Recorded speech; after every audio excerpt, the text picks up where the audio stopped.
Welcome dear student. आज मैं YouTube channel के आदर्श स्मार्ट क्लास में रविंद्र कुमार आप लोग के सामने पदार्थ की विभिन्न अवस्थाओं की अजूबा प्रैक्टिकल प्रस्तुत करने जा रहा हूं। यदि आप इस प्रैक्टिकल स्वरूप को शुरू से अंत तक देखेंगे तो आप इस बात को जान जाइए कि जो बच्चे 9th के हैं, जो बच्चे 11th के हैं और जो बच्चे विभिन्न कॉम्पिटिटिव एग्जाम में जा रहे हैं, उससे पहले अगर इस वीडियो को अगर आप पूर्ण रूप से देख लेंगे तो आपका जो प्रश्न जो है इस चैप्टर से संबंधित प्रश्न रुकेगा ही नहीं, और साथ ही साथ आप अपने जीवन में प्रैक्टिकल लाइफ से, अपने जीवन में चारों तरफ दिखने वाले वस्तुओं से इसको जोड़ लेंगे और आप में चिंतन, मनन एवं प्रैक्टिकल आधार का प्रतिमूर्ति आप में आ जाएगी और केमिस्ट्री की प्रति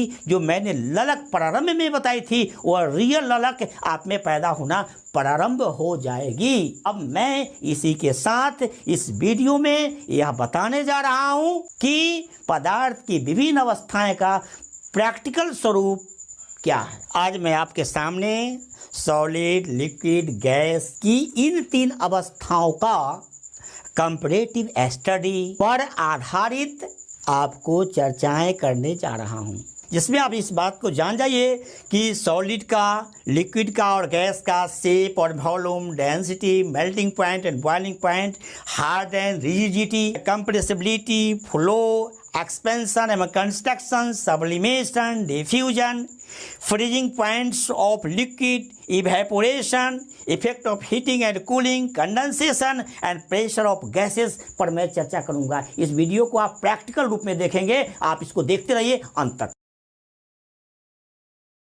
अब मैं सॉलिड का प्रॉपर्टी बताने जा रहा हूं। आपको मैंने पहला वीडियो में इस बात को बतलाया था कि सॉलिड जो होते हैं, जो ठोस पदार्थ होते हैं, जिसमें पदार्थों के जो कण होते हैं वे एक दूसरे के करीब होते हैं। इस पर मैं ज़्यादा चर्चा नहीं करूंगा क्योंकि मैं पहले बता चुका हूं। जब एक कण दूसरे कण के काफ़ी नज़दीक होते हैं तो इसके अंतराण्विक दूरी कम होते हैं और अंतराण्विक बल अधिक होते हैं। इस बात को आप पहले से जानते हैं।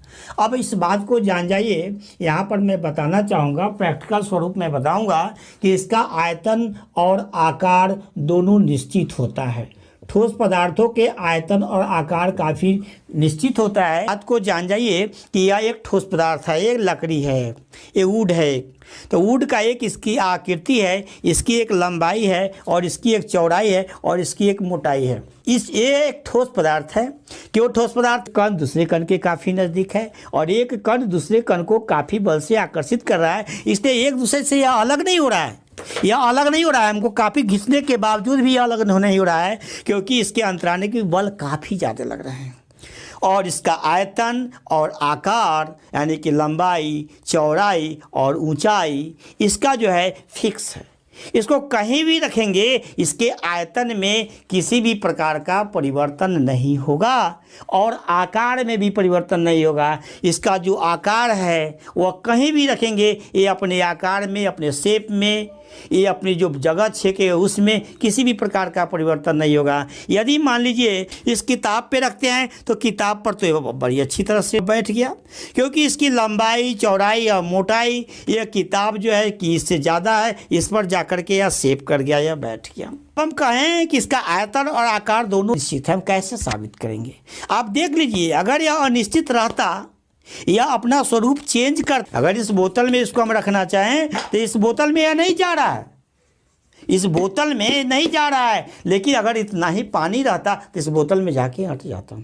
इस बात को आप जान रहे हैं कि अपना शेप नहीं चेंज कर रहा है। अगर ये अपना शेप चेंज करता तो इसमें जाकर के एडजस्ट कर जाता। कहने का मतलब कि इसका आयतन और आकार दोनों निश्चित है, यही इसका प्रैक्टिकल आधार है। डब्बा में चीनी है, चीनी का आयतन और आकार कहिएगा, ये चीनी जो है ये अपना आकार बदल रहा है, ये अपना जगह को चेंज कर रहा है।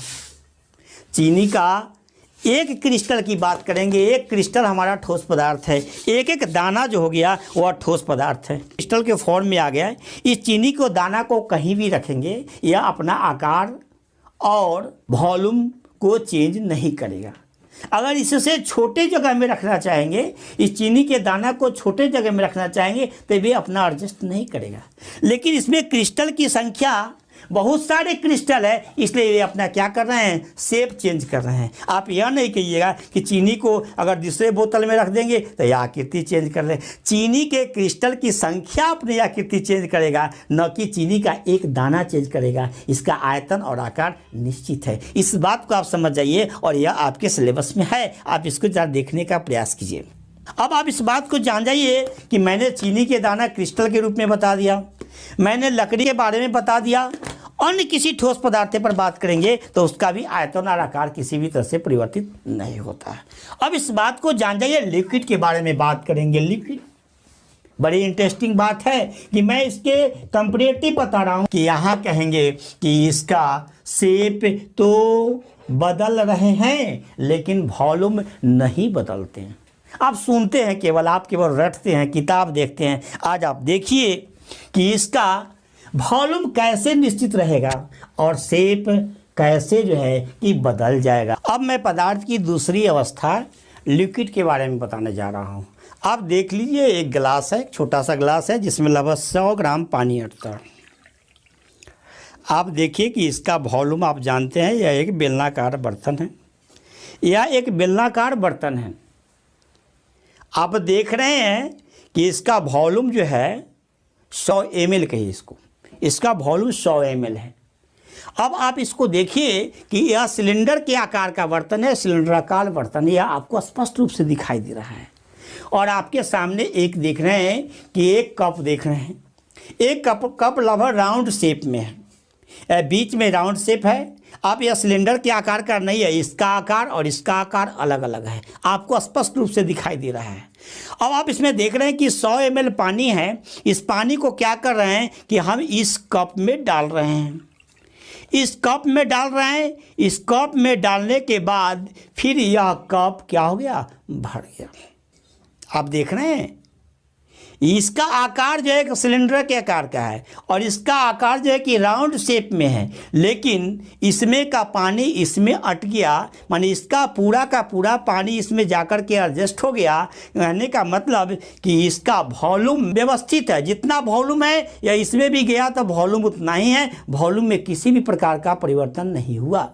अगर हम पानी का वॉल्यूम निकालना चाहेंगे तो इसमें जो वॉल्यूम है इसका भी वॉल्यूम निकालना चाहेंगे तो दोनों का वॉल्यूम सेम है। आपको देखने से लग रहा है कि फिर इस पानी को हम इसमें रखना चाहते हैं, इसमें जब हम रखते हैं तो देखिए फिर यह भर गया, लगभग यह भर गया, थोड़ा सा पानी गिर गया था, यह भर गया। कहने का मतलब कि यह गोलाकार बर्तन में रखा जाए चाहे सिलेंडराकार बर्तन में रखा जाए, इसका वॉल्यूम क्या है, फिक्स है, लेकिन आकार चेंज हो रहा है। यह सिलेंडर के आकार का है, यह राउंड शेप में गोलाकार है। वॉल्यूम क्या है, वॉल्यूम दोनों का सेम है, लेकिन आकार में क्या हो रहा है, परिवर्तन हो रहा है। इसीलिए लिक्विड का कहते हैं कि वॉल्यूम जो है निश्चित है और आकार अनिश्चित है। यही इसका प्रैक्टिकल आधार है। अब मैं गैस के बारे में बताना चाहूँगा। गैस के बारे में प्रैक्टिकल आप अनुभव रोज महसूस करते हैं, मैं यहाँ पे नहीं बता रहा हूँ, लेकिन आप अपने डे टू डे लाइफ से मैं इसको जोड़ करके प्रैक्टिकल रूप में मैं प्रस्तुत कर रहा हूँ। गैस के बारे में आप जान जाइए कि गैस के कण के बीच, गैस के मॉलिक्यूल के बीच अंतराण्विक दूरी काफ़ी होता है। इस बात को आप पहले से जानते हैं। जब पदार्थ गैसीय अवस्था में आता है तो उसका काइनेटिक एनर्जी बढ़ जाता है। एक कण जब दूसरे कण से दूरी होने लगता है, यानी कि एक कण दूसरे कण को जब छोड़ने लगता है और छोड़ देता है तो वह रैंडमली इधर उधर भागने लगता है, रैंडम मोशन में गति करने लगता है।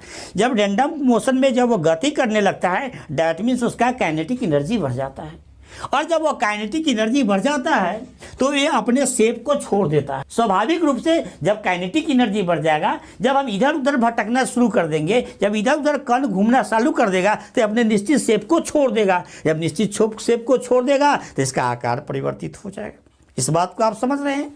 उसके बाद जब देखेंगे कि इसका आयतन, इसका कण जो होगा कि अगर छोटा बर्तन में रखा जाएगा या छोटा सा सिलेंडर में रखा जाएगा तो एक कण दूसरे कण के नज़दीक हो जाएंगे, और एक कण जब दूसरे कण के जब नज़दीक हो जाएंगे तो उसके अंतराण्विक दूरी कम हो जाएंगे और उसका जो है काइनेटिक एनर्जी थोड़ा सा कम जाएगा।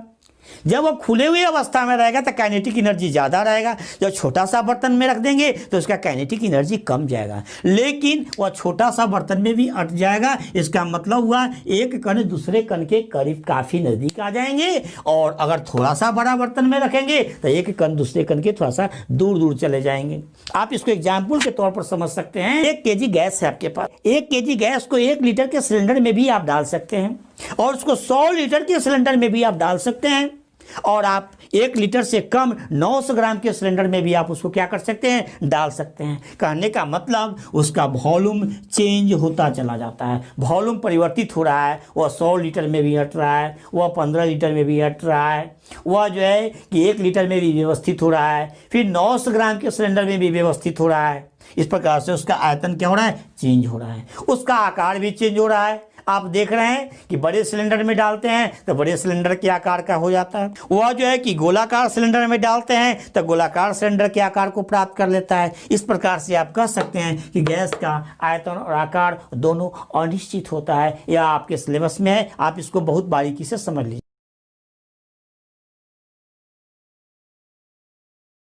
अब डेंसिटी के बारे में आप जानिए कि डेंसिटी क्या है। सॉलिड का डेंसिटी, लिक्विड का डेंसिटी और गैस का डेंसिटी। इसको आप जानते हैं कि सॉलिड में आपको मैंने बार बार बता दिया, जब एक कण दूसरे कण के जब काफ़ी नज़दीक होते हैं तो एक कण से दूसरे कण की जो है दूरी कम होती है, घनापन जो है कि ज़्यादा हो जाता है। आप पहले से भी जानते हैं D होता है m/v। इकाई वॉल्यूम में वस्तु की जो मात्रा होती है उसे डेंसिटी कहते हैं। कहने का मतलब अगर 1 सेंटीमीटर लंबा, 1 सेंटीमीटर चौड़ा, 1 सेंटीमीटर ऊंचाई वाली वस्तु में जो उसकी मात्रा होगी वो उसकी डेंसिटी होगी। तो अगर ठोस पदार्थ होगा तो उसमें उसकी मात्रा ज़्यादा हो जाएगी, उसकी संख्या क्या हो जाएगी, ज़्यादा हो जाएगी, उसके पदार्थों के कण ज़्यादा हो जाएंगे। वह 1 सेंटीमीटर लंबा, 1 सेंटीमीटर चौड़ा जो होंगे तो उसमें पदार्थ के कण ज़्यादा हो जाएंगे। क्यों ज़्यादा हो जाएंगे? क्योंकि एक कण दूसरे कण के काफ़ी नज़दीक है। जब एक कण दूसरे कण के नज़दीक हैं यानी कि अंतराण्विक दूरी कम है, अंतराण्विक बल ज़्यादा है, तो स्वाभाविक रूप से एक कण दूसरे कण के जो होंगे नज़दीक होंगे वह सॉलिड की स्थिति में होंगे। लेकिन आप जान जाइए कि वही जब अगर लिक्विड की अवस्था में हो जाएंगे, लिक्विड की अवस्था में हो जाएंगे तो एक कण से दूसरे कण के बीच की दूरी क्या हो जाएगी, बढ़ जाएगी। डैट मीन्स वे एक दूसरे पर फिसलना कर देगा, यानी कि अंतराण्विक दूरी कम जाएंगे। जब अंतराण्विक दूरी कम जाएंगे और अंतराण्विक बल घट जाएंगे, यानी कि इसका जो है डेंसिटी, इसकी संख्या जो होगी इकाई वॉल्यूम में 1 सेंटीमीटर लंबा, 1 सेंटीमीटर चौड़ा और 1 सेंटीमीटर ऊंचा अगर बर्तन लिया जाए तो उसमें पदार्थों के कण की संख्या कम होगी, क्योंकि दूरी बढ़ गया। दूरी जब बढ़ गया तो इसका डेंसिटी क्या हो गया, कम हो गया। सॉलिड का डेंसिटी ज़्यादा हो गया, लिक्विड का डेंसिटी उससे कम हो गया। फिर अब इस पानी को क्या किया, टेम्परेचर दे रहे हैं। टेम्परेचर में अंतर के चलते क्या काम कर रहे हैं, या गैसीय अवस्था में ला रहे हैं।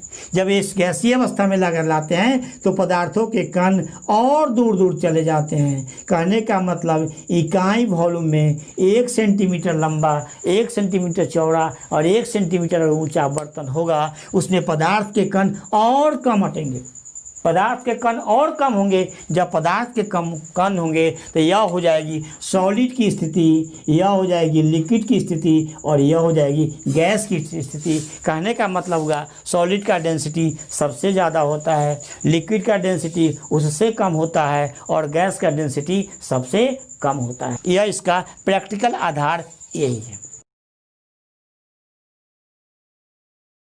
अब अगला पॉइंट आपको melting point and boiling point है।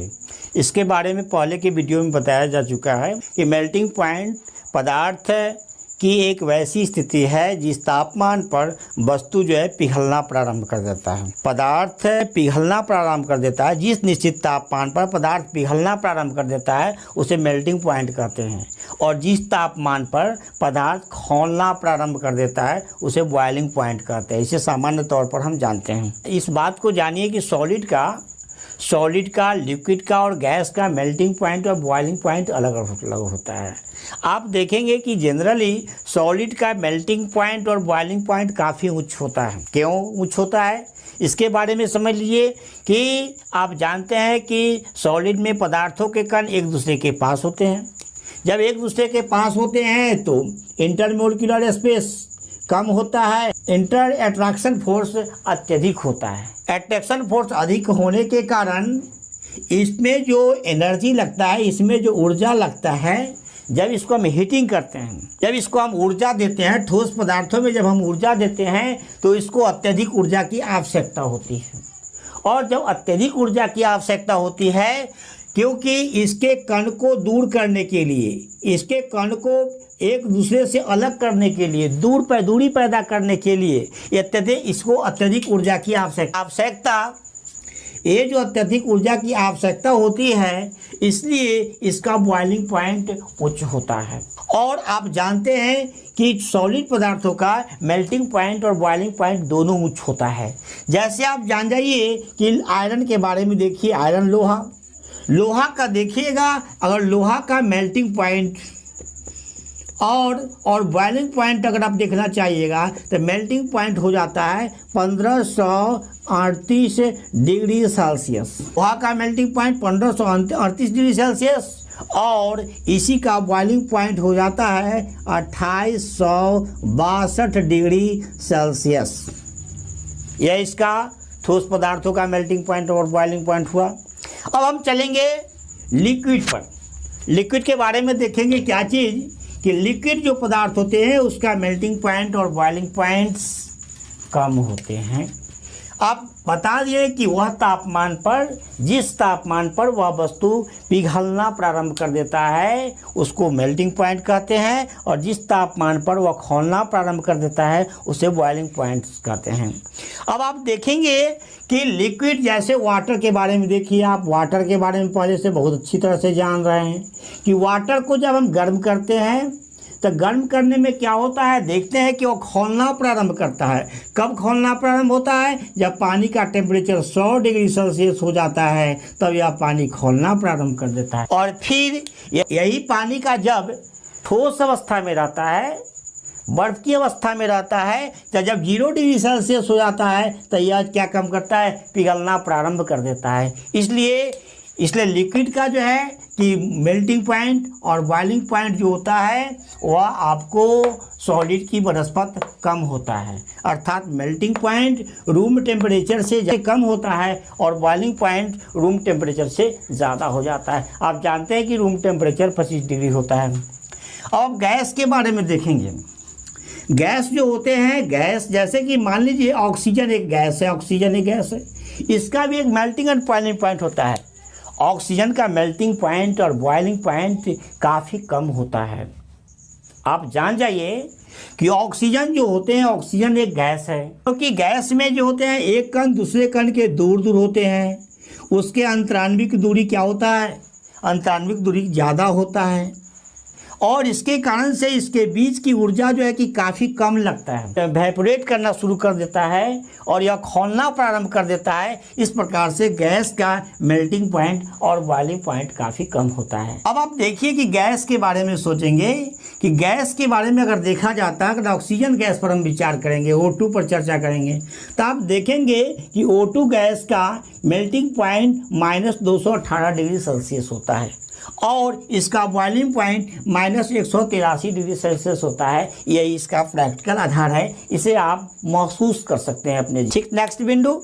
अब हार्ड और रिजिड की बातें करेंगे तब कि ठोस पदार्थ हार्ड और रिजिड होते हैं। पदार्थ हार्ड और रिजिड होते हैं क्योंकि इसमें पदार्थों के कण एक दूसरे के पास होते हैं। जैसे मैंने लकड़ी का गांठ बताया, इंटरमोलिकुलर स्पेस कम होता है और अंतराण्विक बल ज़्यादा होता है, या इसलिए हार्ड और रिजिड होता है, देखने में ही लगता है। आप देखेंगे कि लिक्विड में हार्ड और रिजिडिटी नहीं पाई जाती है, और उसके बाद आप देखेंगे गैस में भी हार्ड और रिजिडिटी आपको नहीं देखा जाता है। अगला बिंदु है, नेक्स्ट पॉइंट है कंप्रेसिबिलिटी। इसके बारे में आप अच्छी तरह से जानते हैं कि ठोस पदार्थ जो होते हैं जिसका आयतन और आकार दोनों निश्चित होते हैं, डैट मीन्स इसका जो है अंतराण्विक दूरी काफ़ी कम होता है। आप बहुत पहले से जान रहे हैं अंतराण्विक दूरी जो होता है सॉलिड में क्या होता है, बहुत कम होता है। इस बात को आप खूब अच्छी तरह से जान रहे हैं। और अंतराण्विक बल क्या होता है, अत्यधिक होता है। इस कारण से अगर हम चाहें कि इस पर हम दबाव डाल के और नज़दीक करना चाहें तो यह आसानी से संभव नहीं है, क्योंकि यह ठोस अवस्था में परिवर्तन के समय यह अपने मिनिमम दूरी को प्राप्त कर चुका होता है। इस कारण से यह ठोस पदार्थ होता है। मान लीजिए कि ये लकड़ी है, यह ठोस पदार्थ है। अगर इसको हम चाहते हैं कि कंप्रेसर देना, इस पर दबाव पैदा करना, दबाव डाल के इसमें कंप्रेसर उत्पन्न करना, इसको और नज़दीक करने की प्रवृत्ति करना, तो इसके आयतन में, इसके वॉल्यूम में कोई परिवर्तन नहीं होता है, क्योंकि ठोस पदार्थों में कंप्रेसिबिलिटी नहीं होती है, जो आपको स्पष्ट रूप से दिखता है। ठोस पदार्थ बनने में ही वह मिनिमम दूरी को प्राप्त की हुई होती है। अब आप जान जाइए लिक्विड के संदर्भ में देखेंगे। जैसे देखिए मैंने इसमें पानी भर दिया, लिक्विड भर दिया, आपको देखने से पता चल रहा होगा कि ये पानी है। आप देखिए क्या काम कर रहा है, पानी को नीचे से प्रेशर देके आप ऊपर एयर बबुल को दिखाई दे रहा है। एयर बबुल जो बन रहा है, उसके बाद हम क्या किए, इस पर उंगली डाल दिए। उंगली डालने के बाद क्या किए कि इस पर हम दाब डाल रहे हैं, दाब दे रहे हैं। दाब देने के बाद, बहुत दाब देने के बाद अति अल्प कंप्रेसर बन रहा है, बहुत अल्प। आप देखिए, काफ़ी बारीकी से देखिए, क्योंकि आप जानते हैं कि द्रव में कंप्रेसिबिलिटी ठोस से थोड़ा अधिक होती है, थोड़ा ही अधिक होती है। द्रव एक वैसा पदार्थ है जिसमें कंप्रेसिबिलिटी बहुत अल्प, अति अल्प उत्पन्न किया जा सकता है, उससे ज़्यादा कंप्रेसिबिलिटी नहीं होगा। जैसा कि मैंने बताया कि एक पिस्टन के माध्यम से पीछे से दबाव दे रहा हूँ, इसमें कंप्रेसिबिलिटी नहीं उत्पन्न हो रही है, या दाब डालने के बाद भी कंप्रेसिबिलिटी नहीं होती है, तो हम कह सकते हैं कि लिक्विड में कंप्रेसिबिलिटी नहीं होती है। काफ़ी मैं बल लगा रहा। अब इसी चीज़ को आप देखिए कि हमने पिस्टन को पीछे की ओर कर रहा है, पीछे की ओर करने के क्रम में या आगे के निडल वाले पोजीशन से एयर बैग पीछे की ओर आ रही है, यानी कि इसमें वायु इसमें भर जा रहा है। अब क्या किए, जहाँ तक पानी था वहाँ तक मैंने इसमें एयर भर लिया। एयर भरने के बाद क्या किया, मैंने फिर यहाँ पर उंगली डाल दिया, और उंगली डालने के बाद मैं पिस्टन पर प्रेशर पैदा कर रहा हूँ, प्रेशर दे रहा हूँ। प्रेशर देने के बाद देखिए, आप देखिए गौर से कि पिस्टन धीरे धीरे दब रहा है। पानी में नहीं दबा था, लेकिन इसमें क्या हुआ, लगभग जो है कि 50% के आसपास या इसमें दाब पैदा किया। इससे क्या पता चलता है कि गैस के कण एक दूसरे के नज़दीक हो सकते हैं दाब के बढ़ाने से। कहने का मतलब कि गैस में कंप्रेसिबिलिटी की संभावना ज़्यादा होती है, क्योंकि इसके अंतराण्विक दूरी ज़्यादा होते हैं और अंतराण्विक बल कम होते हैं। देखिएगा, छोड़ेंगे तो देखिए भाग गया। कहने का मतलब इसमें कंप्रेसिबिलिटी कितना उत्पन्न हो रहा है, पीछे की ओर पिस्टन भाग रहा है। देखिए ये इतना कंप्रेसर, देखिए 50% लगभग कंप्रेसर उत्पन्न हो गया है। ये देखिए, एक कंप्रेसिबिलिटी को क्या कहता है, दर्शाता है। इसी के साथ यह कंप्रेसिबिलिटी का प्रैक्टिकल आधार मैं बता रहा हूँ। इसके बाद आप देखेंगे फ्लो, तो आप देखेंगे सॉलिड में फ्लो की प्रवृत्ति नहीं होती है और गैस में भी फ्लो की प्रवृत्ति नहीं होती है। नेक्स्ट बिंदु है एक्सपेंशन एवं कंट्रैक्शन। क्या तात्पर्य है, आप जान जाइए। सॉलिड पदार्थ जो होते हैं, जिसको हीट करने पर, गर्म करने पर थोड़ा सा उसमें एक्सपेंशन होता है, वह फैलता है, क्योंकि पदार्थों के कण जब यह मिनिमम दूरी पर रहते हैं तो पदार्थों के कण के बीच गर्म करने से, ऊर्जा देने से पदार्थों के कण अपने ही स्थान पर वे गति करने लगते हैं, और गति के क्रम में उसमें थोड़ा सा एक्सपेंशन होता है, और फिर जब कूलिंग की स्थिति आती है तो उसमें कंट्रैक्शन की प्रक्रिया होती है। और हम लिक्विड और गैस में कंट्रैक्शन और एक्सपेंशन की बातें नहीं करेंगे। नेक्स्ट बिंदु हो गया सब्लिमेशन। हम सब्लिमेशन के बारे में मैं पहले ही बता चुका हूँ कि ठोस पदार्थों में कुछ ठोस पदार्थ होते हैं जो गर्म करने पर, हीट देने पर, ताप देने पर वे बिना द्रव अवस्था में आए हुए गैसीय अवस्था में आ जाते हैं। जैसे मैंने नौसादर की चर्चा की थी, तो कुछ ठोस पदार्थों में सब्लिमेशन होता है, लिक्विड और गैस में सब्लिमेशन की प्रॉपर्टीज नहीं होती है। नेक्स्ट बिंदु होगा डिफ्यूजन। डिफ्यूजन एक अति महत्वपूर्ण टॉपिक है। आप इस बात को जानिए कि मैंने ठोस के डिफ्यूजन के बारे में मैं पहले ही बता चुका हूँ कि कुछ ठोस पदार्थों में डिफ्यूजन बहुत कम होते हैं, लेकिन आप जान जाइए लिक्विड और गैस में डिफ्यूजन बहुत ज़्यादा होते हैं। और डिफ्यूजन क्या है, आप डिफ्यूजन के बारे में जान जाइए कि डिफ्यूजन वह एक भौतिक प्रक्रिया है जिसमें पदार्थों के कण, गैस या लिक्विड पदार्थों के कण एक दूसरे में मिल जाते हैं, यानी कि हायर कंसंट्रेशन से लोअर कंसंट्रेशन की ओर पदार्थों की गमन की क्रिया को हम डिफ्यूजन कहते हैं। आप इस बात को मैं बता सकता हूं कि लिक्विड में डिफ्यूजन कैसे होता है। मैं प्रैक्टिकल आधार पर कि ये पानी है, ये पानी है। आप इस बात को जान जाइए कि यह जो है पानी है और इसमें आप देखते हैं कि स्याही है, स्याही है, कुछ नहीं है। अब स्याही का एक बूंद अगर इसमें हम डालेंगे, यानी कि इस गिलास में स्याही डालेंगे, स्याही डालते ही क्या होगा, स्याही डालते ही देखिए स्याही के कण यह तब तक फैलते रहेंगे जब तक कि पूरे में स्याही का कण मिल नहीं जाए, यानी कि पानी में स्याही डिफ्यूज कर गया, इसको कहेंगे डिफ्यूजन। यह इसका प्रैक्टिकल आधार है। लिक्विड दूसरे लिक्विड में जा कर के डिफ्यूज हो जाते हैं और पूरे पानी के कलर को एक तरह का प्राप्त कर देते हैं, यानी कि कंसंट्रेशन क्या हो गया, सामान्य हो गया। इसी को कहते हैं डिफ्यूजन इन लिक्विड। आप गैस में डिफ्यूजन बहुत अच्छी तरह से जानते हैं। एक प्रैक्टिकल इसका क्या है, आधार है कि प्रतिदिन आप जो है कि आपके घर के आसपास आप देखते हुए या तो जलावन पे खाना बनता है या कहीं पे लकड़ी जलता है। लकड़ी जलने के बाद उससे कार्बन डाइऑक्साइड निकलता है, जलने के बाद कार्बन डाइऑक्साइड निकलता है या ज़्यादा धुआं निकलता है तो कार्बन मोनोऑक्साइड निकलता है। वे कार्बन डाइऑक्साइड या कार्बन मोनोऑक्साइड वायुमंडल के हवा के साथ oxygen, nitrogen, helium, carbon dioxide जो वायुमंडल में गैस है, उन गैसों के साथ ये लकड़ी के जलने के कारण जो कार्बन डाइऑक्साइड और कार्बन मोनोऑक्साइड जो प्राप्त हुआ है, उन गैसों के साथ मिल करके न दिखाई देना को ही कहते हैं डिफ्यूजन ऑफ गैसेस। यही गैस का प्रैक्टिकल डिफ्यूजन आधार है। अब नेक्स्ट बिंदु हम चलेंगे freezing of liquid. Freezing of liquid के बारे में आप जानते हैं लिक्विड का स्पेशल प्रॉपर्टी है। लिक्विड का ये स्पेशल प्रॉपर्टी है कि आप जानते हैं कि लिक्विड को एक निश्चित तापमान, लिक्विड का एक निश्चित तापमान से कम ताप होने पर वह लिक्विड अपनी अवस्था में परिवर्तित हो जाती है, क्योंकि पदार्थों के कण एक दूसरे से जो दूर होते हैं वे एक दूसरे के नज़दीक आ जाते हैं, यानी कि अपनी अवस्था को परिवर्तित कर लेते हैं। यह पदार्थ जो है कि बन जाता है, उस अवस्था में बदल जाता है।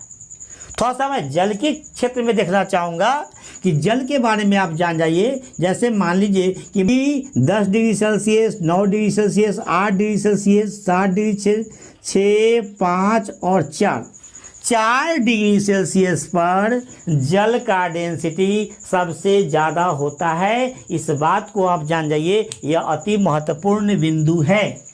लेकिन फिर इसके तापमान को 4 डिग्री से 3 डिग्री कर दिया जाए, 2 डिग्री कर दिया जाए, 1 डिग्री कर दिया जाए और 0 डिग्री कर दिया जाए। 0 डिग्री पर जाने के बाद यह जैसे ही -1 किया जाए, यह बर्फ़ की बनने की प्रवृत्ति हो जाएगी और यह जैसे जैसे माइनस की ओर जाएंगे वह बर्फ़ बनता चला जाएगा और एक पानी के केस में उसका डेंसिटी कम हो जाएगा। अपवाद केस है। अन्य ठोस पदार्थ, अन्य द्रव पदार्थों को ठोस पदार्थों में लाते हैं तो उसका डेंसिटी बढ़ जाता है, लेकिन बर्फ के तुलना में जैसे ही उसका बर्फ बनता है उसका डेंसिटी पानी के डेंसिटी से कम हो जाता है, क्योंकि हम जानते हैं कि पानी का मैक्सिमम डेंसिटी जो होता है 4 डिग्री पर अधिकतम होता है। इसलिए पानी के ऊपर आप देखते हैं कि बर्फ क्या करता है, तैरते रहता है। इसका मतलब बर्फ का डेंसिटी कम है और पानी का डेंसिटी अधिक है, इसी कारण से यह तैरती रहता है। फिर मैं इसको अगले टॉपिक में चर्चा करूंगा। यह फ्रीजिंग ऑफ लिक्विड की बातें हुई।